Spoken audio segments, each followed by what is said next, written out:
আল্লাহ ডেকে বললেন, গোলাম, যারা জুলুম করেছো, নফসের উপর জুলুম করেছো, অন্যায় করেছো, পাপ করেছো, আমার রহমত থেকে নিরাশ হইও না।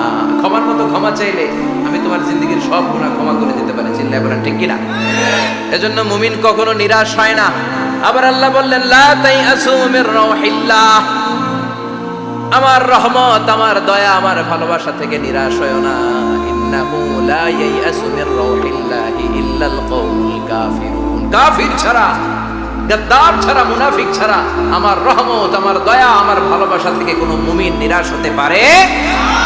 Never lose hope, never give up, never give up, কখনো আশা ছাড়া যাবে না।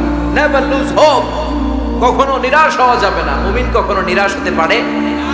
আপনি কত পাপ করেছেন, আপনি কত অন্যায় করেছেন, আপনি কত ভুল করেছেন, আপনি নিজের উপরে কত জুলুম করেছেন।